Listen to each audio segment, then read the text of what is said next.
let's just say my hypothesis that 2023 will be a comeback year, a year of vengeance. Let's just say the prophecy I am sitting here will come to fruition. But I'm not holding my breath on it. There still could be massive disappointments along the way. There could be a lot of surprises along the way. Yeah, who am I kidding? I'm probably still going to be stuck at square one. That one didn't age quite so well.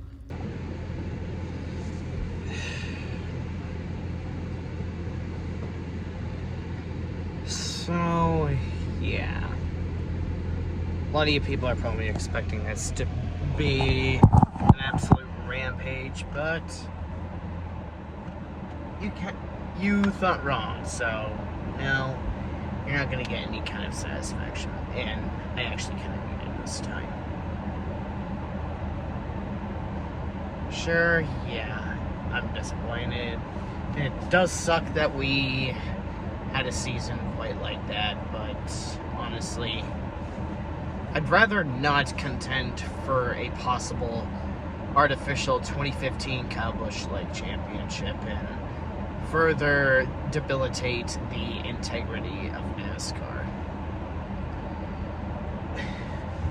I don't think, if you guys already seen so much of my saga of ranting about Jimmy Johnson's poor mistreatment on his closing years, it's already pretty self-explanatory of the difference between Chase Elliott not making it to the playoffs because he lost a lot of ground because of his broken leg through the snowboarding incident, and Jimmy Johnson being constantly screwed by bullshit officiating, constantly screwed by the dirty air because of the racing package, constantly screwed because of stupid idiots on the track, blah, blah, blah.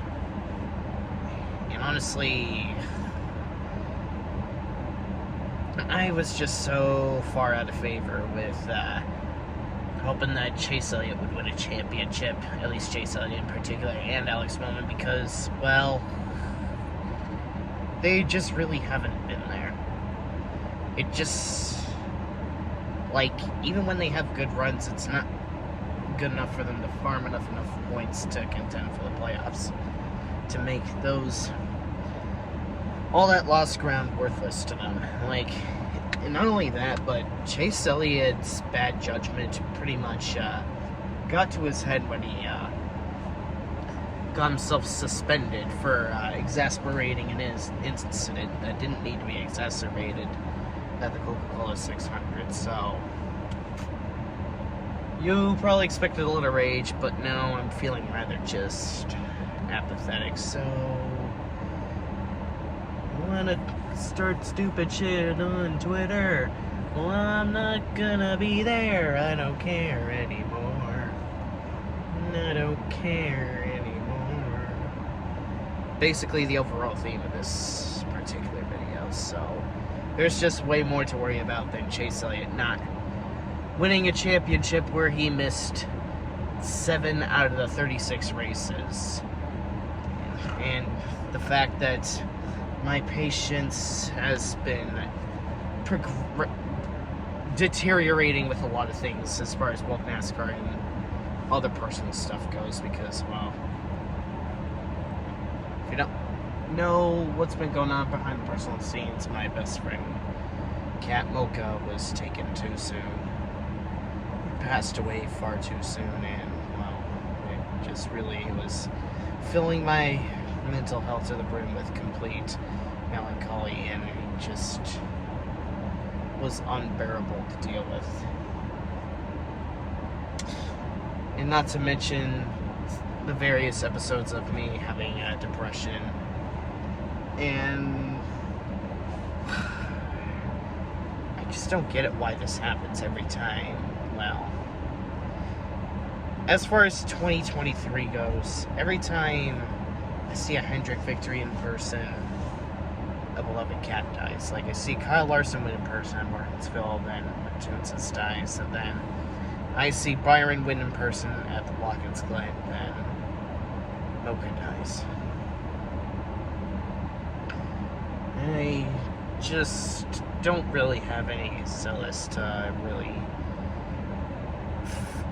really express myself in absolute exasperation or absolute infuriation. So you're not going to get a rampage of us. I just don't care.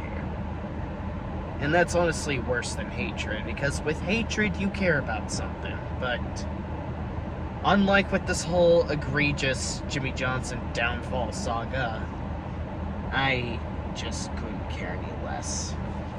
I really don't even care that he missed the chase. I mean, sure, it would have been nice if either Bowman or Chase won their way into the playoffs, but that just wasn't going to happen because of how off they've been because of their injuries, as well as Chase Elliott's bad judgment.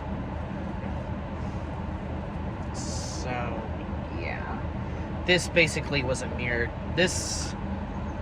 If you were to take a mirror that said 2013, I would be basically looking at Ty Naughton's 16-year-old self, because this is exactly what I've been going through. Oh, and also Zach Locke. But Ty Naughton in regards to Tony Stewart, Zach Locke in regards to Denny Hamlin, even though Denny Hamlin didn't get himself suspended. Surely it would have been nice if he got himself suspended for at least one race, if he got his payback on Joey Logano, but Denny's back probably couldn't have handled that. So I really just don't have a whole bunch of stuff to really say. I just don't know. I just don't know if this one's even worth rambling on about, because I just couldn't care any less.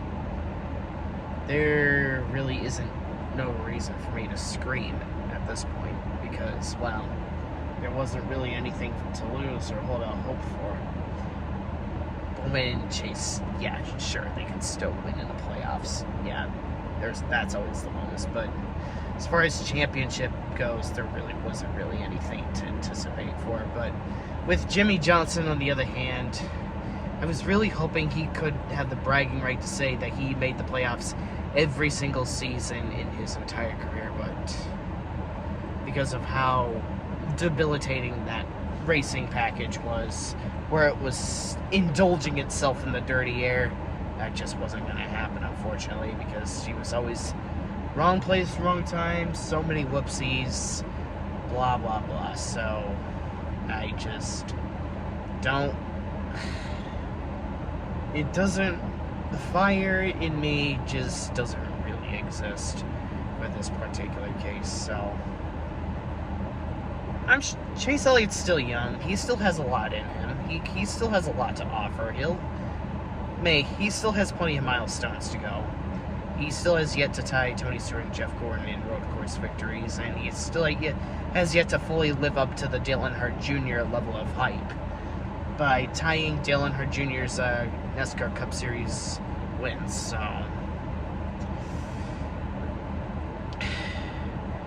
just one season being a dud, not really a big deal. So every single driver that's at least a part of Hendrick Motorsports has now officially missed the playoffs at least once in their career, with the exception of Kyle Larson, if we're going by the Hendrick Motorsports story arc. It's kind of sad that I just don't really have any zealous to express for this one, because, well, I just don't really care. I just don't care. I really, really just don't care anymore. I don't care anymore. Go on and backstab me on Twitter. You know you're just whining like a dickhead. Can't you see that you're absolutely bitter? I don't care anymore. I don't care anymore. And not to mention the whole Chase Elliott fan base that has been deflecting the blame on Alan Gustafson really has been thinning out my patience for the last fucking time. And even when it's been blatantly obvious that Alan Gustafson wasn't even having any kind of whoopsies on any of the pit calls whatsoever, they still can't clean the fucking shit out of the goddamn ice and see that it's the NASCAR officiating that's basically screwed up Chase Elliott. May I remind you of the Charlotte Roval? I was at that race with Hoover and my dad. That literally had nothing to do with Alan Gustafson, and somehow, some way, so many of the fans still point their goddamn fingers at them. Just shut the fuck up. You know what, I'm not even gonna try and reason with them, because trying to reason with those clowns is like trying to chew on a cactus with your rectum. If there's any other good that I can take away from this, it's the fact that nobody did any kind of spin gate manipulation, much exactly like how Michael Waltrip Racing did 10 years ago. Which is exactly why Chase Elliott has that Napa sponsor, might I add. Go figure, if that manipulation didn't happen a decade ago, Chase Elliott wouldn't have had that sponsor, and Martin Truex Jr. probably wouldn't have gone to Furniture Row Racing.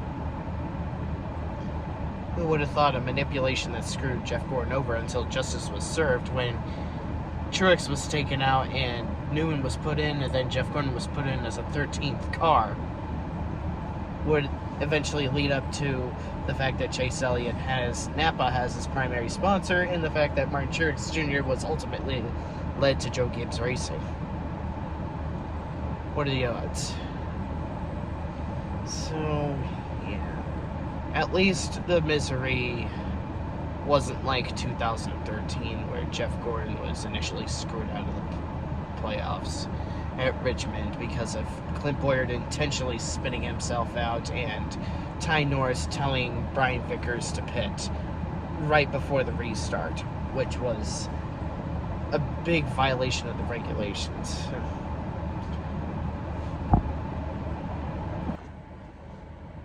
Besides, based on how violent Ryan Preece's flip crash really was, and how unbelievably hard Ryan Blaney hit the outside wall, there was just so much more to worry about than, well, Chase Elliott missing the playoffs. So I honestly really couldn't care any less. Within the next couple of seasons, we'll forget that this kind of luck ever even existed, so there's really just no point in me really thinking about this, and I'm just gonna move on. Whatever, this year, this season, year for me is rather very interesting, but the season for NASCAR, honestly, really good.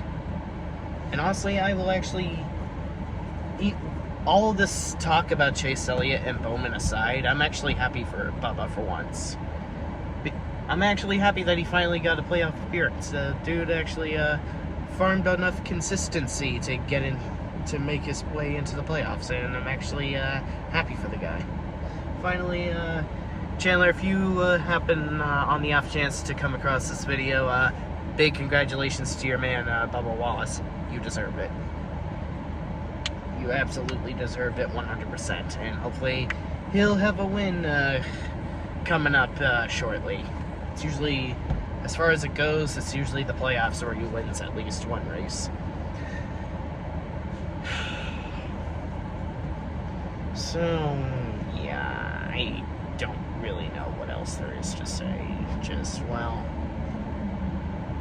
the 2023 season's good enough as it is. I still enjoy it whenever I turn it on, even though there was some whoopsies here and there by NASCAR, and a lot of really dumb moments, and one boring as hell race in particular being Indianapolis Road Course. But that's not the whole, that one race is not entirely bad enough to bring it down. Bristol Dirt, both Atlanta races, and Indianapolis Road Course are so far the worst races of this year, but they're not exactly bad enough to bring the whole race down, so it doesn't bother me none.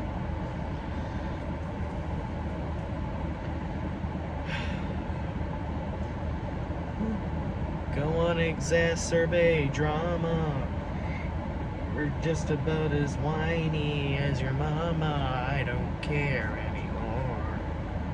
I don't care anymore. Go on and cut me off for no reason. You've had an ugly history with treason. I don't care anymore. I don't fucking care anymore.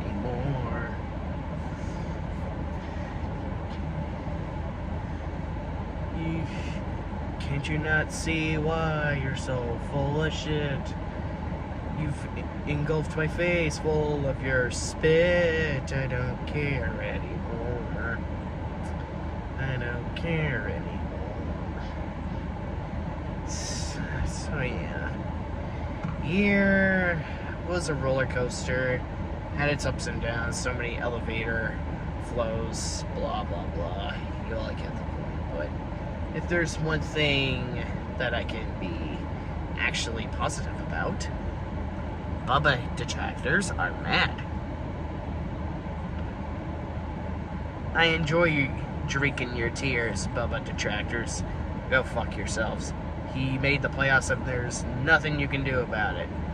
Fuck yourselves.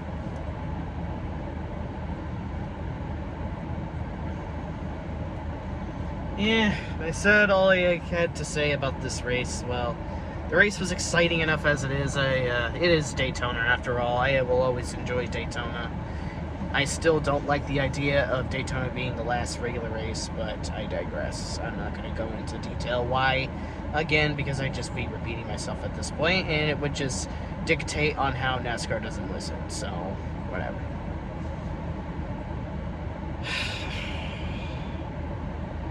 I'm just gonna move on to much more important matters because this is just too inconsequential. It piddly and doesn't really serve much purpose for me to even give this much attention about or stress that much about because, well, I already know Chase Elliott has plenty of wins coming his way, so I really shouldn't care this much. I don't really care that he's not going to win a championship. It's been the least of my concerns ever since I heard he broke his leg during a snowboarding accident. That same applies to Bowman. Who knows? Maybe Byron will probably come in clutch and win a championship. I don't fucking know. If he doesn't, well, I'll still be happy for Mike Truex Jr. and my friend Zach Locke if Denny Hamlin wins. And hopefully Kevin Harvick will have a say to give himself a proper symbolic send-off.